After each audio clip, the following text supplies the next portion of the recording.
ఓం నమో వెంకటేశాయ. శ్రీరామచంద్ర భగవన్ కరుణాంబురాశే శ్రీరాఘవేంద్ర పరిపావన చారుమూర్తే మారోపమాంగ శరణ ప్రద రావణారే సంరక్ష మాం శుభదమాన్యమతే మహాత్మన్.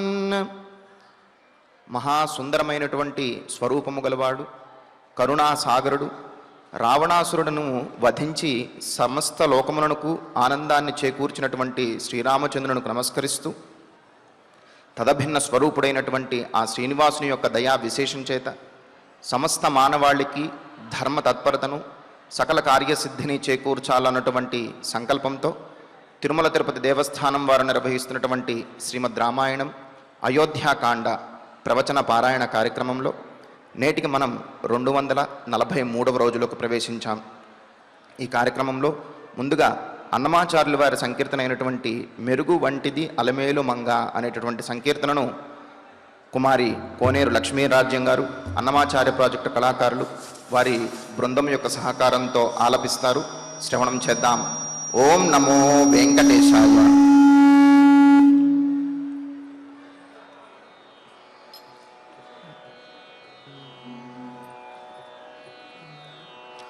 మెరుగువంటిది అలమేలు మంగ పరిమళ వేరే అలమేలు మంగ. మెరుగువంటిది అలమేలు మంగ పరిమళ వేరే అలమేలు మంగ. మెరుగువంటిది అలమేలు మంగ.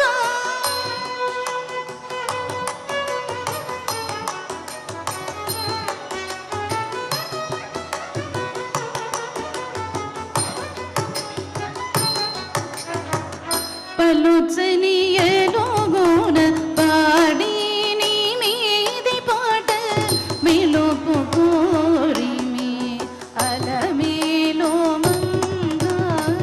పలుచని ఎలుగున పాడి నీ మీది పాట మెలుపు కోరిమి అలమేలు మంగ.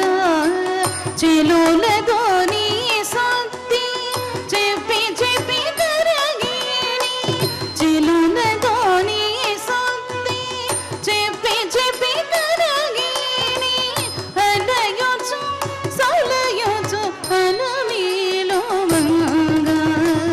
చెలులతో నీ సత్తి చెప్పి చెప్పి కరగిని అలయొచ్చు సలయొచ్చు అలమేలు మంగ.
కీర్తనను ఎంతో చక్కగా శ్రవణం చేశాం. ఇక ఇప్పుడు శ్రీ గురు ధ్యాన పూర్వకంగా సంకల్ప వాక్యాలను అందరము కలిసి పలుకుతూ ఈ కార్యక్రమాన్ని ప్రారంభం చేసుకుందాం. శ్రీ గురు ధ్యానం. గురుర్బ్రహ్మా గురుర్విష్ణు గురుర్దేవో మహేశ్వరః గురుః సాక్షాత్ పరం బ్రహ్మ తస్మై శ్రీ గురవే నమః. శ్రీనివాస ధ్యానం. శ్రీ వెంకటాద్రినిలయః కమలాకాముకః పుమాన్ అభంగుర విభూతిర్నః తరంగయతు మంగళం. అథ సంకల్పః. శ్రీమదాదివరాహ క్షేత్రే విరాజమానస్య శ్రీ పద్మావతీ జానేః అఖిలాండకోటి బ్రహ్మాండ నాయకస్య శ్రీరామచంద్ర రూపాంతరస్య భగవతః శ్రీ వెంకటేశ్వర స్వామినః సన్నిధౌ హనుమత్ సీతా లక్ష్మణ భరత శత్రుఘ్న పరివార సమేత శ్రీరామచంద్ర పరబ్రహ్మణః పరిపూర్ణానుగ్రహేణ అస్మిన్ భువనే సమస్తాధివ్యాధీనాం నివారణార్థం భారతవర్షే విద్యా విత్త వాణిజ్య కృషి వైద్య వైజ్ఞానిక దేశరక్షణాదిరంగేషు విద్యమానానాం ఆస్తిక మహాజనానాం సర్వేషాం సకుటుంబానాం ఆయురారోగ్యైశ్వర్య సద్బుద్ధి ఇత్యాది సర్వశుభఫలప్రాప్త్యర్థం ధర్మాచరణద్వారా శ్రీరామరాజ్యస్య పునర్వ్యవస్థాపనార్థం ఉద్యోగార్థినాం సముచితోద్యోగప్రాప్త్యర్థం దంపతీనాం అనుకూల దాంపత్య సిద్ధ్యర్థం సంతానస్య పితృవాక్య పరిపాలనానుకూల బుద్ధి ప్రచోదనార్థం సకల కార్య సిద్ధ్యర్థం గో సంరక్షణార్థం చ శ్రీమద్వాల్మీకి రామాయణే అయోధ్యాకాండే యథాశక్తి శ్లోకం వ్యాఖ్యాన పురస్సరం పంచవింశ సర్గ శ్లోక పారాయణం తథా శ్రీ ధన్వంతరి మంత్ర పారాయణం చ అన్యోన్య సాహాయ్యేన ఆచార్య ముఖేన కరిష్యామహే. శ్రీ వాల్మీకి ప్రార్థనా. కూజంతం రామ రామేతి మధురం మధురాక్షరం ఆరుహ్య కవితాశాఖాం వందే వాల్మీకి కోకిలం. శ్రీ ఆంజనేయ ప్రార్థనా. మనోజవం మారుతతుల్యవేగం జితేంద్రియం బుద్ధిమతాం వరిష్టం వాతాత్మజం వానరయూధముఖ్యం శ్రీరామదూతం శిరసా నమామి. శ్రీరామాయణ ప్రార్థనా. వాల్మీకిగిరి సంభూత రామసాగరగామిని పునాతి భువనం పుణ్యా రామాయణ మహానదీ. శ్రీరామ ప్రార్థనా. అయోధ్యాఖ్యేతు గుర్వర్ధే త్యక్త్వా రాజ్యం గిరౌ వసన్ పాదుకే భరతాయాదాత్ స రామః శరణం మమ. శ్రీరామచంద్ర పరబ్రహ్మణే నమః. అథ శ్రీమద్ రామాయణే ఆదికావ్యే అయోధ్యాకాండే పంచవింశः సర్గः. శ్రీమన్నారాయణ చరణౌ శరణం ప్రపద్యే. శ్రీమతే నారాయణాయ నమః. శ్రీరామాయ నమః. దినాని చ ముహూర్తాశ్చ స్వస్తి కుర్వంతు తే సదా. స్మృతిర్ధృతిశ్చ ధర్మశ్చ పాతు త్వాం పుత్ర సర్వతః. కౌసల్యాదేవి రామచంద్రమూర్తికి ఆశీస్సులను అందిస్తూ ఉన్నది.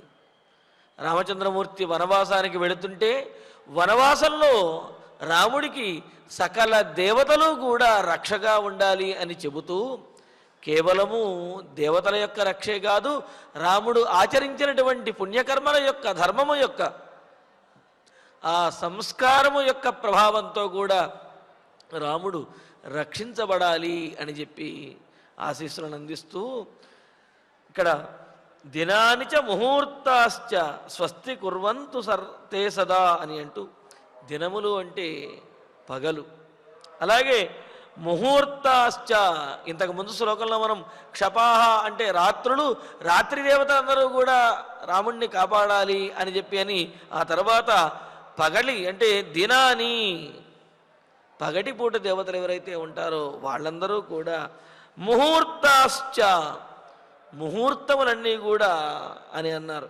ముహూర్తములంటే ఒక రోజుకి 30 ముహూర్తాలు ఉంటాయి. ఆ విధంగా ఆ 30 ముహూర్తములు, పైగా 2 ముహూర్తము అంటే కనుక 2 ఘడియలు, అలాగే ఇప్పటి కాలం ప్రకారం చెప్పుకోవాలి అంటే 48 నిమిషములని ముహూర్తము అని అంటారు. ఇలాగా ముహూర్త దేవతలు ఎవరైతే ఉన్నారో ఆ ముహూర్త దేవతలు ముహూర్తమైనటువంటి కాలము. ఇక్కడ ముహూర్త శబ్దానికి క్షణకాలం అనే అర్థం కూడా చెబుతారు పెద్దలు. ఇలాగా అంటే ఏమిటి, ఆ ముహూర్త కాలము అంతా కూడా సకల ముహూర్తములు కూడా అనుకూలంగా ఉండాలి రామచంద్రమూర్తికి. ఆ ముహూర్తాధిష్టాన దేవతలు ఎవరైతే ఉన్నారో వాళ్ళు రామచంద్రమూర్తిని కాపాడాలి అని అంటూ ముహూర్తాశ్చతే సదా స్వస్తి కుర్వంతు, ఎల్లప్పుడూ కూడా నీకు స్వస్తి మంగళమును చేకూర్చుగాక అని చెప్పి అంటూ కౌసల్యాదేవి రామచంద్రమూర్తిని ఆశీర్వదిస్తూ ఇంకో మాట కూడా అన్నదేమని, స్మృతి ధృతిశ్చ ధర్మశ్చ పాతుత్వాం పుత్ర సర్వతః అని. అంటే స్మృతి అంటే సంస్కారమాత్రజన్యం జ్ఞానం స్మృతి అని అంటారు. పూర్వము ఒకానొక సంస్కారం ద్వారా, ఒకానొక అభ్యాసం ద్వారా తెలుసుకున్నటువంటి విషయము సమయానికి గుర్తు రావటం ఏదైతే ఉన్నదో దానినే స్మృతి అని అంటారు. అంటే చూడండి, ఇక్కడ విద్యను అభ్యసించడము కాదు, అభ్యసించడం అనేది ఒక విశేషమైతే అభ్యసించినటువంటి విద్య సమయానికి గుర్తుకు రావటం మరొక విశేషం. విద్య కానీ, లేకపోతే ధర్మము కానీ, లేకపోతే రాజధర్మములు ఏవైనా సరే, ఇవి ఏవైనా సరే అభ్యసించడం అనేది ఒక ఎత్తు అయితే అవి సరైనటువంటి సమయంలో గుర్తుకు వచ్చి వాటిని ఆచరించగలగటం అనేది అది మరింత క్లిష్టమైనటువంటిది. అందుకనే ఏమంటున్నది ఇక్కడ, కుమార రామచంద్ర, స్మృతి ధ్యానము, నీకు ఇంతకుముందు ఉన్నటువంటి సంస్కారములు ఏవైతే ఉన్నాయో, ఇంతకుముందు నీవు అభ్యసించినటువంటి విద్యలు ఏవైతే ఉన్నాయో అవన్నీ కూడా సమయానికి నీకు గుర్తుకు వచ్చి నీవు ఆ అరణ్యవాసం చేసే సమయంలో నీవు చదివినటువంటి ధర్మశాస్త్రములు, నీవు నేర్చినటువంటి విద్యలు, ధర్మము, ఇవన్నీ కూడా నీకు సరైనటువంటి సమయంలో గుర్తుకు వచ్చి ఆ ధర్మములు, ఆ స్మృతి ఏదైతే ఉందో ఆ స్మృతి నిన్ను రక్షించుగాక. ధ్యానము, సంస్కారము ఏవైతే నీకు ఉన్నాయో అవి నిన్ను సంరక్షించాలి అని అంటూ ధృతి అంటే ధైర్యము. ధైర్యము అని అంటే ఇక్కడ ధృతి శబ్దానికి ధైర్యం కూడా ధర్మంగానే మనకు కీర్తించారు. ఇక్కడ ధృతిని ఏకాగ్రత అని, అదేవిధంగా ధైర్యము అని చెప్పారు. అంటే ఒకే విషయము మీద మనస్సుని లగ్నము చెయ్యగలగటము, అదేవిధంగా తాను ఏ విషయం మీద అయితే మనస్సును లగ్నం చేయదలుచుకున్నాడో ఆ విషయము తప్ప ఇతర విషయములను పట్టించుకోకపోవటము, ఇతర విషయములను లెక్క చేయకపోవటము, దీనిని ధృతి అని అన్నారు. ఈ లక్షణం, ఈ శక్తి ముఖ్యంగా లక్ష్య సాధనలో ఉన్నటువంటి వారికి ఉండవలసినటువంటి లక్షణం అన్నమాట.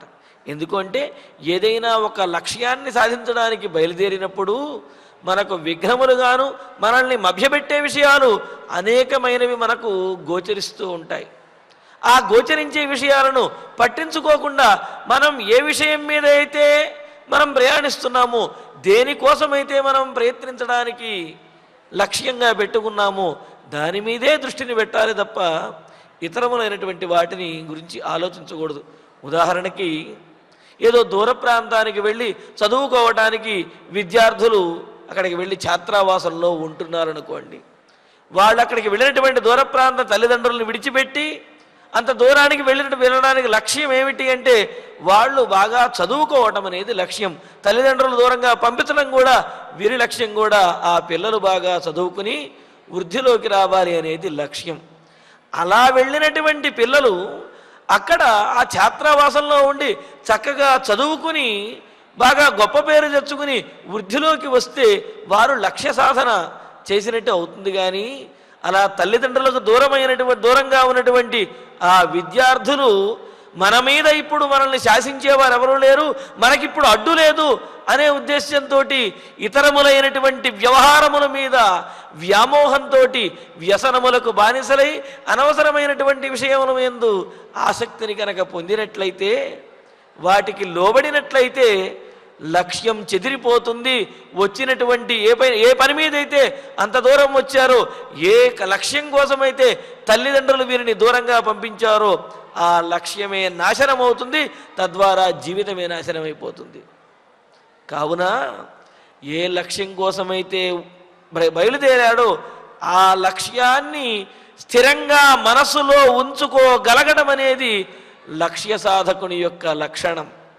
అటువంటి లక్ష్యం అనేది ఆ లక్షణం నిన్ను సంరక్షించుగా. కానీ ఆ లక్షణం గనక లేకపోయినట్లయితే మనం ఎందుకు ఇంత దూరం వచ్చాము, మనం ఎందుకని ఇక్కడ ఈ విద్యా సంస్థలో చేరాము అనే లక్ష్యం గనక మనస్సులో లేకపోయినట్లయితే, ఆ లక్ష్యం గుర్తు లేనప్పుడు ఇతరములైనటువంటి వ్యామోహములు అతన్ని పట్టి లాగివేస్తాయి.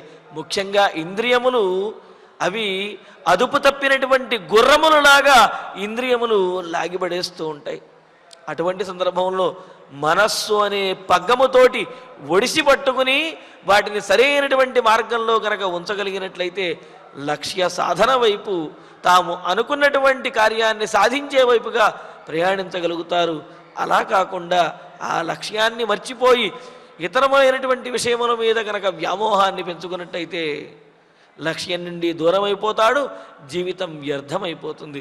మరి ఏది సంరక్షిస్తుంది అని అంటే ధృతి, ధైర్యము, ఏకాగ్రత, తాను అనుకున్నటువంటి కార్యం మీదే దృష్టి పెట్టగలగటము, ఇతరములైనటువంటి విషయములను పట్టించుకోకపోవటము. అవి సుఖములైనా కష్టములైనా సరే అని చెప్పారు. ఎందుకు అంటే క్రియాసిద్ధి సత్వే భవతి మహతాం నోపకరణే అంటారు. కొంతమంది చెబుతూ ఉంటారు, మాకు ఛాత్రావాసంలో సరైనటువంటి ఫ్యాన్ లేదు, అందువల్ల మాకు చెమట పోయటం వల్ల చదువుకోలేకపోయాము, లేకపోతే అది లేదు ఇది లేదు, ఆ సౌకర్యం లేదు ఈ సౌకర్యం లేదు అని చెప్పి అంటూ ఉంటారు. కానీ సౌకర్యం ఉన్నా లేకపోయినప్పటికీ కూడా తాము అనుకున్నటువంటి లక్ష్యం మీదే దృష్టి పెట్టడం అనేది ఉత్తమ విద్యార్థుల యొక్క లక్షణము. అందుకనే ఏమన్నారు, క్రియాసిద్ధి సత్వే భవతి. ఆ క్రియాసిద్ధి లక్ష్యాన్ని సాధించేటటువంటి ఆ లక్షణం సత్వే భవతి. ఆ సత్తా అనేది వారి యొక్క వ్యక్తిగతమైనటువంటిది, వారిలో ఉండేటటువంటి శక్తి తప్ప ఉపకరణే ఇతరములైనటువంటి సాధనముల చుట్టూ ఉన్నటువంటి సాధనముల మీదే క్రియాసిద్ధి అనేది, అంటే కార్యసాధన అనేది ఆధారపడి ఉంది అనుకుంటే అది పొరపాటు. వారిలో నిజంగా ఆ సత్తా కనుక ఉన్నట్లయితే ఇతరములైనటువంటి సౌకర్యములు సాధనములు లేకపోయినా సాధించగలుగుతారు. వారిలో ఆ సత్తా కనుక లేకపోతే ఇతరములైనటువంటి సౌకర్యములు సాధనములు ఉన్నా సరే సాధించలేరన్నమాట. కావున వ్యక్తిగతంగా వారిలో సత్తాను పెంచుకోగలగటము, వారు ఏ కార్యం మీద అయితే వచ్చారో ఆ కార్యం మీద మాత్రమే లక్ష్యం పెట్టడము, స్థిరంగా బుద్ధిని మనస్సుని కూడా నిలపగలగటం అనేది ధృతి. అటువంటి ధృతి నిన్ను రక్షించుగాక అని కౌసల్యాదేవి రామచంద్రమూర్తి ఆశీస్సులిస్తూ ధర్మ శృతులయందు, స్మృతులయందు వేదములయందు, అలాగే స్మృతులయందు ధర్మశాస్త్ర గ్రంథములు ఏవైతే ఉన్నాయో స్మృతులు, వాటి యందు కూడా చెప్పినటువంటి ధర్మములు ఏవైతే ఉన్నాయో నువ్వు ఆచరించే ధర్మములు ఇవన్నీ కూడా త్వాం నిన్ను సర్వత అన్ని వైపుల నుండి, అంటే ఏదో ఒక మార్గంలోనో ఒకవైపు అని కాదు, అన్ని వైపుల నుండి పాతు సంరక్షించుగాక. కుమార, స్మృతి అంటే నీకు నేర్చుకున్నటువంటి నీ యొక్క సంస్కారము, నీ విద్యలు, అదేవిధంగా యుద్ధ విద్యలు కానీ, రాజనీతి కానీ, ఇతరములైనటువంటి ధర్మశాస్త్రాది విద్యలు కానీ, ఇవన్నీ కూడా వీటితో ఏర్పడినటువంటి నీ సంస్కారం ఏదైతే ఉందో ఆ సంస్కారము నిన్ను రక్షించుగాక. అలాగే నీ ఏకాగ్రమైనటువంటి బుద్ధి ఏదైతే ఉందో లక్ష్య సాధన మీద బుద్ధి, ఆ బుద్ధి నిన్ను రక్షించుగాక. ధర్మ నీవు ఆచరించేటటువంటి ధర్మము నిన్ను ఎల్లప్పుడూ కూడా రక్షించుగాక అని చెబుతూ స్కందశ్చ భగవాన్ దేవ సోమశ్చ సబృహస్పతి సప్తర్షయో నారదశ్చ తే త్వాం రక్షంతు సర్వతః.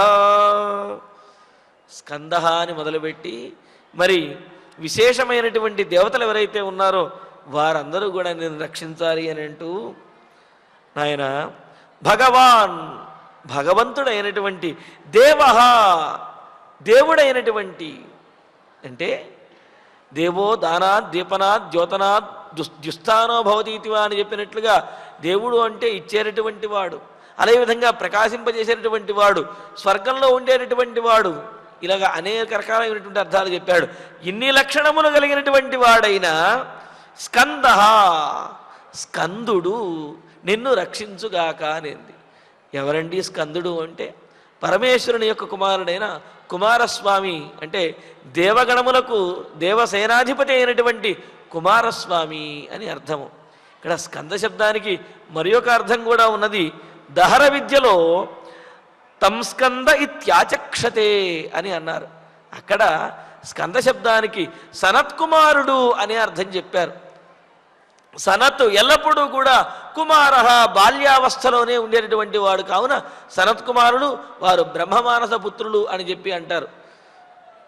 ఎప్పుడూ కూడా వారు ఆ కల్లా కపటం లేనటువంటి బాల్యావస్థలోనే బాలులాగానే ఉంటారన్నమాట, వాళ్ళు కుమారుల్లాగానే ఉంటారు. అందుకనే వారికి సనత్కుమారులు అని పేరు.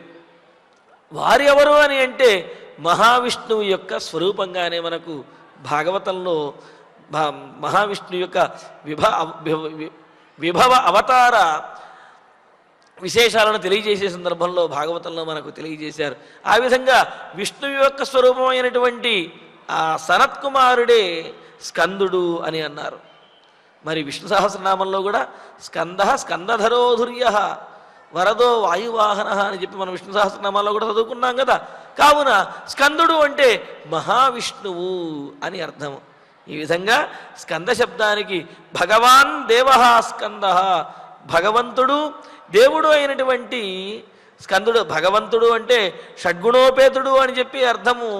ఐశ్వర్యస్య సర్వస్య అని చెప్పినట్లుగా 6 గుణాలు ఏవైతే చెప్పాడో అటువంటి 6 గుణములు కలిగినటువంటి వాడు. దేవ అంటే ఇచ్చేటటువంటి వాడు, ప్రకాశించేటటువంటి వాడు, స్వర్గంలో ఉండేటటువంటి వాడు అని ఇన్ని అర్థాలు ఉన్నాయి. మరి ఇన్ని లక్షణాలు కలిగినటువంటి స్కందుడు అంటే కుమారస్వామి, అలాగే సనత్కుమారుడు, అదేవిధంగా మహావిష్ణువు, వీరు నిన్ను రక్షించుగాక అని చెప్పి అంటున్నది కౌసల్యాదేవి. అలాగే సోమ అంటే చంద్రుడు. చంద్రుడు ఆహ్లాదాన్ని కలుగజేస్తాడు. శరీరంలో కలిగేటటువంటి తాపం ఏదైతే ఉందో, శ్రమ ఏదైతే ఉందో, ఆ శ్రమను పోగొడతాడు. అందుకని ఎల్లప్పుడూ కూడా చంద్రుడు నిన్ను సంరక్షించుగాక అని చెప్తూ సహా సబృహస్పతి, సబృహస్పతి అంటే బృహస్పతితో కూడినటువంటి చంద్రుడు అని. అలాగే సహా అనే దానికి విడిగా కనుక సబృహస్పతి కాకుండా సహా అంటే ప్రసిద్ధమైనటువంటి వాడైన బృహస్పతి. బృహస్పతి అంటే బుద్ధిలో బృహస్పతి అంటుంటారు కదా, దేవగురువు అయినటువంటి బృహస్పతి అని. మరి బృహస్పతి ఏ విధంగా సంరక్షించాలి? ఆయన ఏమన్నా ధనుర్బాణాలు ధరించి రాముడి వెనకాల తిరుగుతూ రక్షిస్తాడా అంటే, రాముని యొక్క బుద్ధి సరి అయినటువంటి సందర్భంలో సరి అయినటువంటి రీతిలో పనిచేసే విధంగా అనుగ్రహించి బృహస్పతి వారు రామచంద్రమూర్తిని సంరక్షించాలి అని అన్నారు. అందుకే కదా ఉత్తరోత్తరయుక్తౌచ వక్త వాచస్పతిర్యథ అని చెప్పి మనం రాముని గుణములు చెప్పుకునేటప్పుడు కూడా రాముడు మాట్లాడటంలో బృహస్పతి వంటి వాడు, సమాధానం చెప్పడంలో బృహస్పతి వంటి వాడు అని చెప్పి ఆ విధంగా అరణ్యవాసం చేయబోయే రామచంద్ర, అరణ్యవాసంలో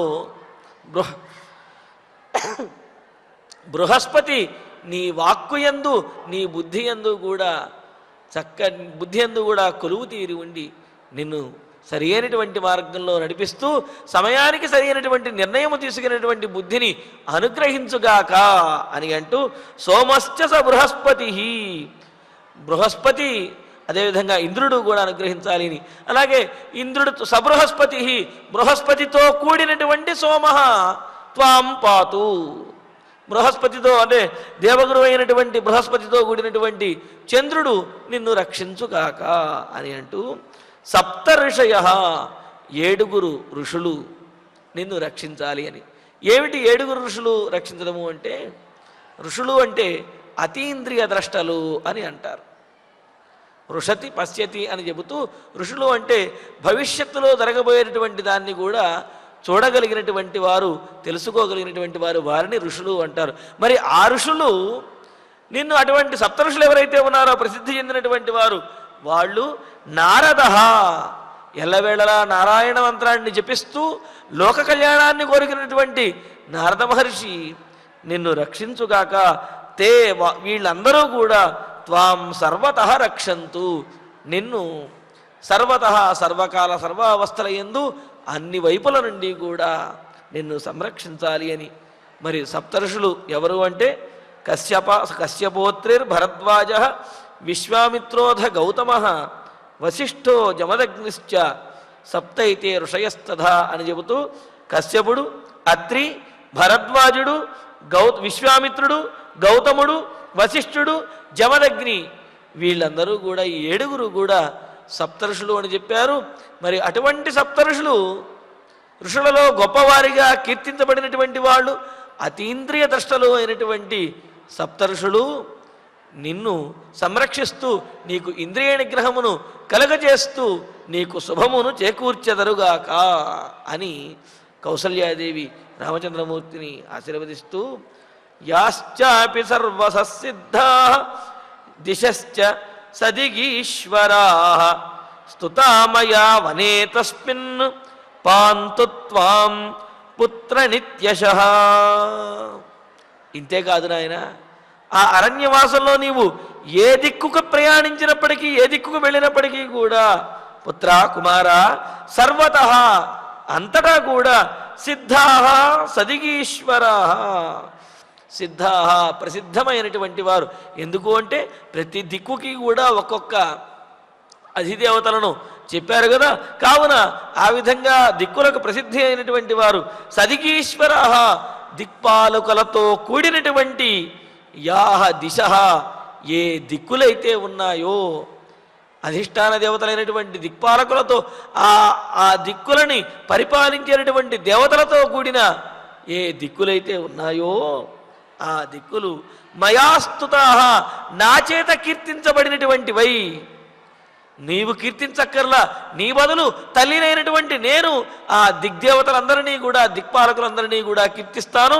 అలాగా నా చేత కీర్తించబడినటువంటి ఆ దిక్పాలకులందరూ కూడా దిగ్దేవతలందరూ కూడా తస్మిన్ వనే నీవు వనవాసం చేయబడినటువంటి ఆ వనంలో త్వాం నిత్యశః పాంతు నిన్ను ఎల్లప్పుడూ కూడా నిత్యం అంటే పగలు రాత్రి చీకటి వెలుతురు ఇటువంటి భేదమేమీ లేకుండా ఎల్లప్పుడూ కూడా నిత్యంగా నిన్ను వారందరూ రక్షించాలి అని చెప్పి అందుకనే ఒక్కొక్క దిక్కుకి ఒక్కొక్క దేవత అన్నారు కదా. అందుకనే ఏమని చెప్పింది ఇక్కడ, సదికీశ్వరాహ దిక్పాలకులతో కూడినటువంటి దిక్పాలకుల చేత పాలించబడేటటువంటి దిక్కులు ఏవైతే ఉన్నాయో ఆ దిక్కులు ఎటు వెళ్ళినా సరే నిన్ను రక్షించుగాక అని అంటున్నది. అందుకనే ఆశీర్వచనం చేసేటప్పుడు కూడా ఇక్కడ ప్రాచీ దిగ్భాగే ఇంద్రో దేవత ఇంద్రప్రసాదాత్ రాజ్యాభివర్ధనమశ్నుతే. తూర్పు దిక్కుకి ఇంద్రుడు అధిష్టాన దేవత. ఆ ఇంద్రుని యొక్క ప్రసాదము అనుగ్రహంతో రాజ్యాభివర్ధనం వస్తుతే రాజ్యాభివృద్ధి కలుగుతుంది అని అన్నారు. అదేంటండి, రాముడు వనవాసానికి వెళుతుంటే రాజ్యాభివృద్ధి ఎలా కలుగుతుంది అంటే, వనవాసం చేసేటప్పుడు కూడా ఆయన రాజుగానే ఉన్నాడు, ఆయన క్షత్రియుడిగా ఆయన యొక్క ధర్మాన్ని పరిపాలించాడు. పైగా వనవాసం పూర్తయిన తర్వాత రాజు కావలసినటువంటి వాడు కావున సిద్ధించబోయేటటువంటి ఫలాన్ని ఆశిస్తూ ఆ దేవతలను ప్రార్థించడం అనేది మరి సంప్రదాయంలో ఉన్నటువంటి విషయమే కదా. అందుకనే ఇక్కడ రాముడు కనుక తూర్పు దిక్కుకు వెళ్ళినట్లయితే ఆ తూర్పు దిక్కుకు అధిష్టాన దేవత అయినటువంటి ఇంద్రుడు కాపాడాలి అని చెప్పి, అలాగే దక్షిణ దిగ్భాగే ధర్మరాజో దేవత ధర్మరాజో దేవ ధర్మరాజ ప్రసాదాత్ ఆయుష్యాభివర్ధనమశ్నుతే. ఆశీర్వచనంలో చెబుతారు కదా, దక్షిణ దిక్కుకి ధర్మరాజు యమధర్మరాజు దేవత కావున ఆ యమధర్మరాజు యొక్క అనుగ్రహంతో ఆయుర్వృద్ధి అనేది కలగాలి అని చెప్పి, అదేవిధంగా ప్రతీచీ దిగ్భాగే వరుణో దేవత వరుణ ప్రసాదాత్ పుత్రపౌత్రాభివర్ధనమశ్నుతే.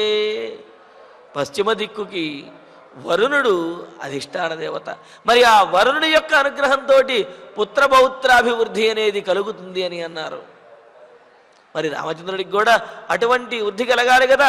అందుకనే అక్కడ అరణ్యవాసంలో కూడా రామచంద్రుణ్ణి ఆ దిగ్దేవతలు సంరక్షించాలి అని చెప్పి, అంటే ఇవన్నీ కూడా అరణ్యవాసంలోనేమో రక్షణకు సంబంధించి, అరణ్యవాసం పూర్తయిన తర్వాతేమో ఏ ఫలములైతే కోరుకుంటున్నారో ఆ ఫలములు సిద్ధించాలి అనే ఉద్దేశంతో కౌసల్యాదేవి దిక్కులన్నీ కూడా సంరక్షించుగాక అని చెప్పి అన్నది.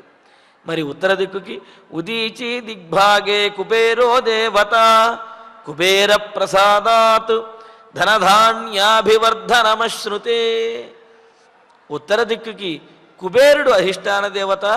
కుబేరుని యొక్క అనుగ్రహంతో ధనధాన్యాభివృద్ధి కలగాలి అని చెప్పి పెద్దలు మనల్ని ఆశీర్వదిస్తారు. మరి ఉత్తర దిక్కు దేవత అయినటువంటి అధిష్టాన దేవత అయినటువంటి కుబేరుని యొక్క అనుగ్రహంతో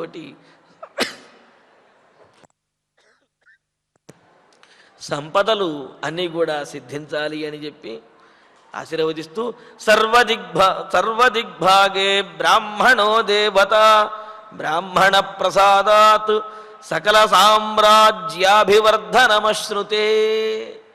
ఇలాగ ఒక్కొక్క దిక్కుకి ఒక్కొక్క దేవతను చెప్పి అన్ని దిక్కులకి కూడా గురువులు ఎవరైతే ఉంటారో పెద్దలు బ్రాహ్మణోత్తములు గురువులు మహర్షులు వీళ్ళు అన్ని దిక్కులకి కూడా దేవతలు, వారందరి యొక్క అనుగ్రహంతో సకల సామ్రాజ్యాభివర్ధనం అనేది కలగాలి, సామ్రాజ్య ప్రాప్తి సామ్రాజ్య వృద్ధి అనేది కలగాలి అని ఆశీస్సులు ఇస్తారు కదా. మరి అదేవిధంగా ఇక్కడ కౌసల్యాదేవి కూడా అన్ని దిక్కుల నుండి కూడా సమస్త దేవతలు నిన్ను సంరక్షించాలి అని చెప్పి ఆశీస్సులని అందిస్తూ ఉన్నదనమాట. అందుకనే సుతామయా వనే తస్మిన్ పాంతుత్వాం పుత్ర నిత్యశ, నా చేత కీర్తించబడినటువంటి ఆ దిగ్దేవతలందరూ కూడా నిన్ను సంరక్షించుగాక అని అంటూ శైలా సర్వే సముద్రాశ్చ రాజా వరుణ ఏవచ ద్యౌరంతరిక్షం పృథివీ నద్య సర్వాస్తథైవచ. ఇంకా అంటున్నది సర్వే శైలాహ, సమస్తమైనటువంటి పర్వతములు కూడా. ఎందుకు అంటే రామచంద్రుడు వనవాసంలో పర్వతముల యందు కూడా ఆయన సంచరించవలసినటువంటి అవసరం వస్తుంది.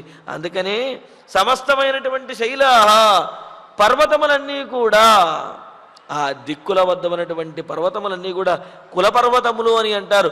అటువంటి ఆ పర్వతములన్నీ కూడా సముద్రాశ్చ, సముద్రములు, రాజా వరుణ ఏవచ, వరుణదేవుడు, రాజు అయినటువంటి వరుణదేవుడు, ఇంకా రాజా వరుణ ఏవచ, రాజు అనేదానికి కుబేరుడు అనే అర్థం కూడా ఉన్నది.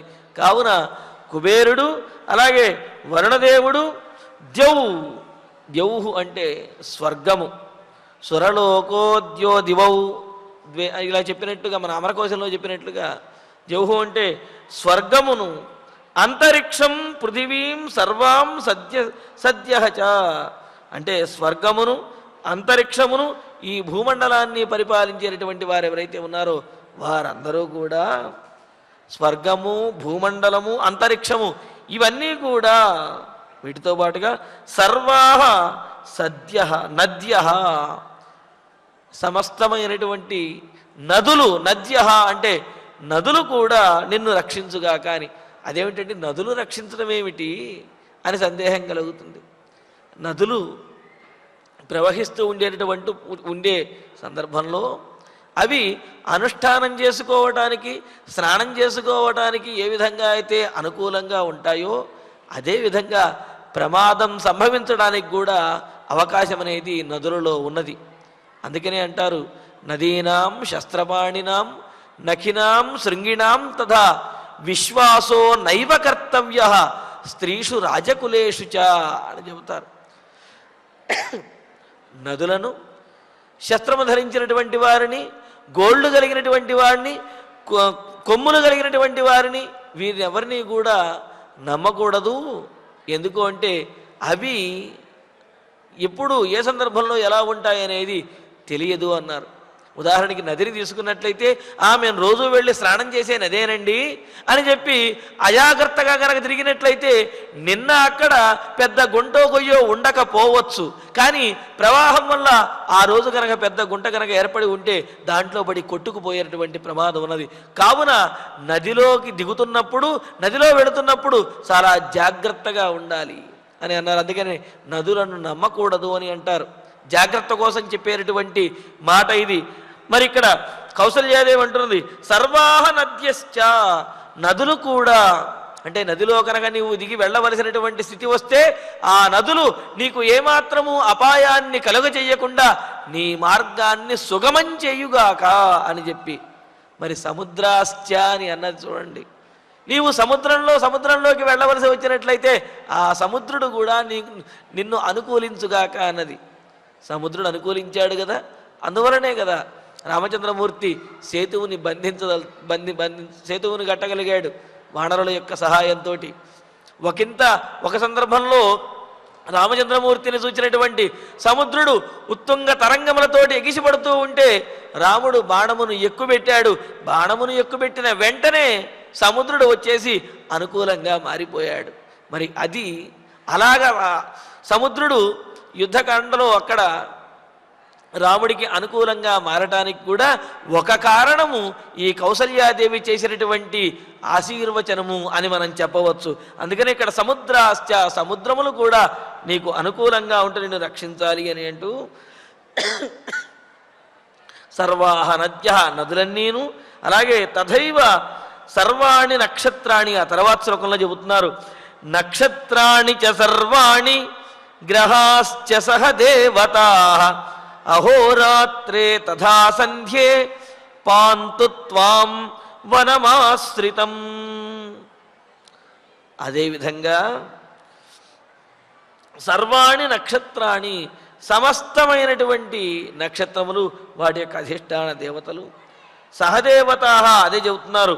ఆ అభిమాన దేవతలతోటి, అధిష్టాన దేవతలతో కూడినటువంటి ఆ నక్షత్ర దేవతలు ఎవరైతే ఉన్నారో వాళ్ళందరూ, అలాగే సహదేవత అధిదేవత ప్రత్యధిదేవతలతో కూడినటువంటి గ్రహాహ, గ్రహములన్నీ కూడా అహోరాత్రే పగలు రాత్రి వాటి యొక్క అధిష్టాన దేవతలు కూడా నిన్ను సంరక్షించుగాక అంటూ తథా సంధ్యే ప్రాతఃసంధ్య మాధ్యాహ్న సంధ్య సాయం సంధ్య ఇటువంటి సంధ్యా సమయములు ఇవన్నీ కూడా వనం ఆశ్రితం వనంలోకి ప్రవేశించి వనవాసం చేయబోతున్నటువంటి త్వాం పాంతు నిన్ను సంరక్షించుగాక అని అన్నారు. మరి ఈ కాలములన్నీ కూడా భగవంతుని యొక్క స్వరూపములే కదా. అహోరాత్రే పార్శ్వే నక్షత్రాణి రూపం అని చెప్పారు. అహోరాత్రములు స్వామివారి యొక్క ఆ పార్శ్వభాగములోని, నక్షత్రములన్నీ కూడా స్వామివారి యొక్క ఆ రూపములని, ఈ విధంగా అనేక రకాలుగా మనకు పురుష సూక్తంలో కూడా ఆ మహావిష్ణువు యొక్క విరాట్ స్వరూపాన్ని వర్ణించారు కదా. అలా విరాట్ స్వరూపంలో అంతర్భాగంగా ఉంటూ అలా భగవత్ స్వరూపములైనటువంటి ఈ గ్రహములు, నక్షత్రములు, పగలు రాత్రి ఇవన్నీ కూడా నిన్ను ఎల్లప్పుడూ సంరక్షించుగాక అని చెప్పి కౌసల్యాదేవి రామచంద్రమూర్తికి ఆశీస్సులని అందిస్తూ ఉన్నది. మరి ఈ ఆశీస్సులో ఉన్నటువంటి మరికొన్ని విశేషాలను తరువాతి ప్రవచనంలో తెలుసుకుందాము. ఇక ఇప్పుడు ఆచార్యుల వారి ద్వారా శ్లోకాలను పారాయణ చేసుకుందాము. దినాని చ ముహూర్తాశ్చ స్వస్తి కుర్వంతు తే సదా స్మృతి ధృతిశ్చ ధర్మశ్చ పాతు త్వాం పుత్ర సర్వతః స్కందశ్చ భగవాన్ దేవః సోమశ్చ సబృహస్పతిః సప్తర్షయః నారదశ్చ తే త్వాం రక్షन्तు సర్వతః యాశ్చాపి సర్వతః సిద్ధాః దిశశ్చ సదిగీశ్వరాః తుతామయా వనే తస్మిన్ పాంతు త్వాం పుత్ర నిత్యశః శైలాః సర్వే సముద్రాశ్చ రాజా వరుణ ఏవ చ ద్యౌరంతరిక్షం పృథివీ నద్యః సర్వాః తథైవ చ నక్షత్రాణి చ సర్వాణి గ్రహాశ్చ సహ దేవతాః అహోరాత్రే తథా సంధ్యే పాంతు త్వాం వనమాశ్రితం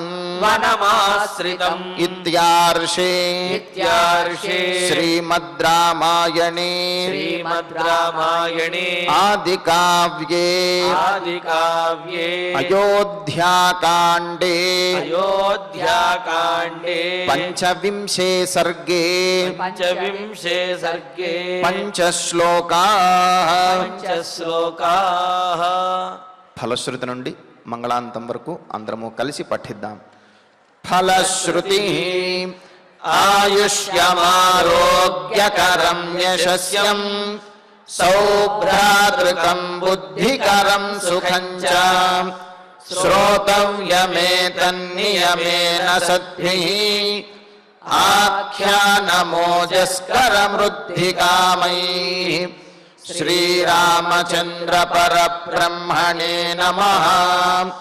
అథ ధన్వంతరి ధ్యానం అచ్యుతానంత గోవింద విష్ణో నారాయణామృత రోగాన్ మే నాశయాశేషాన్ ఆశు ధన్వంతరే హరే.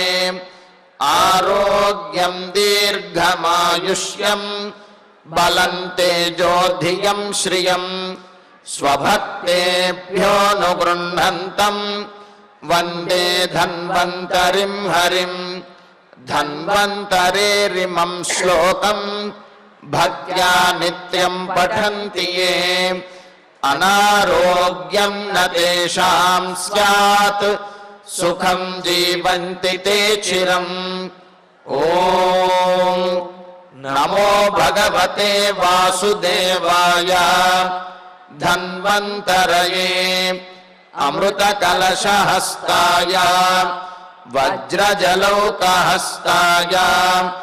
सर्वामयविनाशनाय त्रैलोक्यनाथाय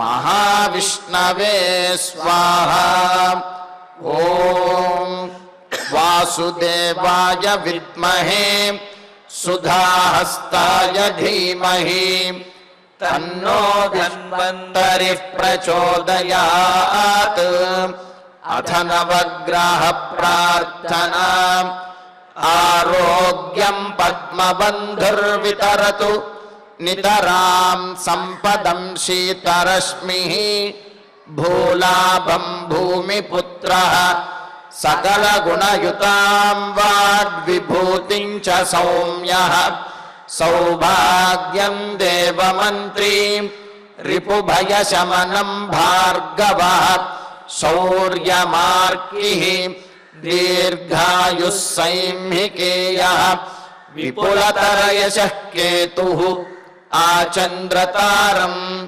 अरिष्टानि प्रणश्यन्तु दुरितानि भयानि च शान्तिरस्तु शुभं मेस्तु ग्रहाः कुर्वन्तु मङ्गलम् अथ क्षमा प्रार्थना यदक्षरपदभ्रष्टं मात्राहीनं च यद्भवेत् तत्सर्वं क्षम्यतां देव नारायण नमोऽस्तु ते अथ भगवत्समर्पणम् कायेन वाचा मनसेन्द्रियैर्वा बुद्ध्यात्मना वा प्रकृते स्वभावात् करोमि यद्यत् सकलं परस्मै नारायणायेति समर्पयामि अथ मङ्गलम् श्रियः कान्ताय कल्याणनिधये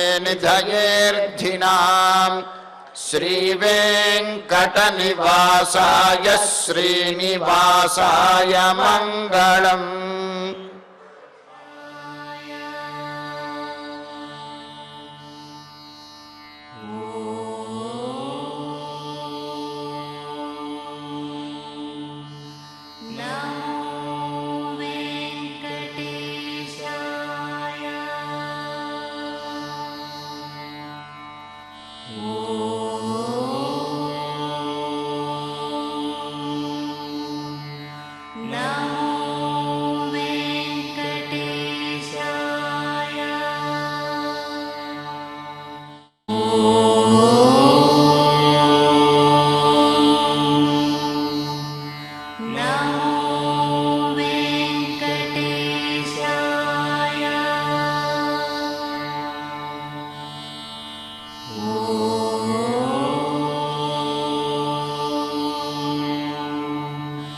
Now